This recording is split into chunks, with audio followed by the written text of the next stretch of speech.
وَإِذَا مَرِضْتُ فَهُوَ يَشْفِينِ۔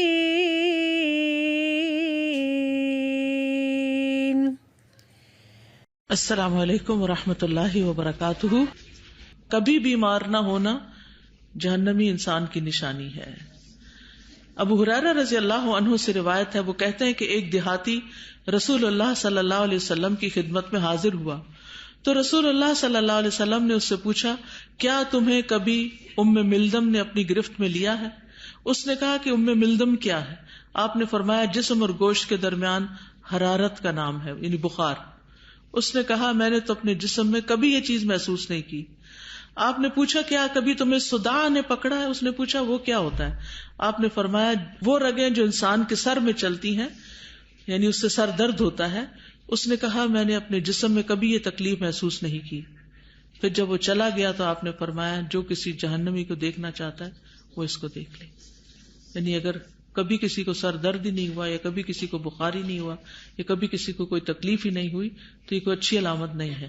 اس کا مطلب نہیں بیماریاں مانگی جائیں، لیکن اس کا مطلب یہ ہے کہ جب بیماری آئے تو انسان اس پہ صبر کرے، اجر کا یقین رکھے، گناہوں کا کفارہ سمجھے اور اللہ کی رضا پر راضی رہے، دل چھوٹا نہ کرے، بخار کو برا بلا نہ کہے اور لوگوں کو برا بلا نہ کہے، اور چڑچڑے پن سے بچے، اللہ کی رضا پہ راضی رہے۔ لیکن یہ یاد دہانی کتنی ضروری ہے، جب مصیبت آتی ہے تو ہر چیز بھول جاتی ہے، تو اس لیے ایک دوسرے کو یاد بھی کرانا چاہیے۔ پچھلے دنوں کو بچی ہماری عمرے پر گئی تو وہاں جا کر وہ بیچاری گر گئی، بازو ٹوٹ گئی، اتنے شوق ذوق سے گئی تھی، تو سوچے بہت بڑی تکلیف۔ تو اس کو میں نے پھر انہیں حدیثوں میں سے ایک حدیث بھیجی، وہ کہتی اس کے بعد میرا morale اتنا بلند ہوا، میرے لیے وہ بیماری جھیلنا آسان ہو گئی، تھنکنگ پازیٹیو ہو گئی نا، ورنہ تو سارا وقت انسان روتے دھوتے ہی گزار دیتا ہے، میرے ساتھ کیا ہو گیا، میرے ساتھ کیا ہو گیا، میں کیوں پیچھے رہ گئی۔